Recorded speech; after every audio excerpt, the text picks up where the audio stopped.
Méditation du 30 avril. Dieu accompagne celui qui souffre. L'Éternel est près de ceux qui ont le cœur brisé et il sauve ceux qui ont l'esprit dans l'abattement. Somme 34, verset 19. Depuis toujours, Satan a essayé de vendre l'idée selon laquelle que Dieu haïrait les pécheurs et leur montrerait sa haine en leur envoyant des malédictions. Cette idée a gagné du terrain dans l'esprit de beaucoup au cours des siècles. Nous savons que des civilisations anciennes se sont fondées sur la croyance selon laquelle leur Dieu réagissait selon le comportement des êtres humains et qu'il était nécessaire de leur apporter des offrandes pour apaiser leur colère et empêcher qu'ils déversent leur fureur sur les mortels. Il y a même encore aujourd'hui des croyants chrétiens qui ont de la difficulté à voir que Dieu est proche quand ils souffrent. Les larmes qui coulent de leurs yeux brouillent momentanément leur vision et il faut que ces larmes cessent pour que leur vision soit claire. Beaucoup de chrétiens, au milieu de leur tribulation, ont approfondi leur abîme de souffrance en pensant que, dans ces moments-là, Dieu s'était éloigné d'eux. Cela n'a rien de nouveau. Le psalmiste l'a lui-même déclaré il y a des milliers d'années alors qu'il traversait une situation difficile.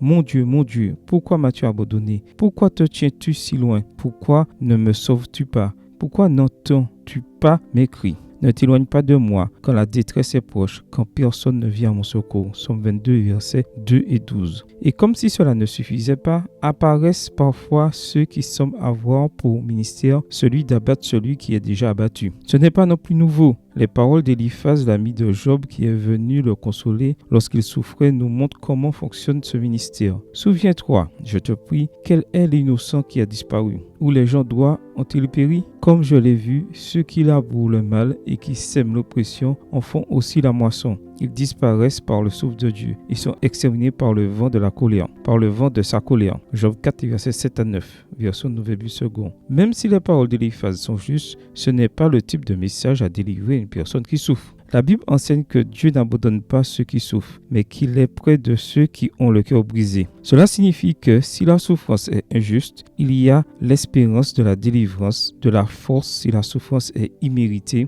du pardon si nous souffrons à cause de nos propres erreurs. Les circonstances varient, mais une chose demeure, Dieu ne nous abandonne jamais. Il est, au contraire, près de nous pour nous sauver. Amen. Bonne journée à vous et que le Seigneur vous bénisse.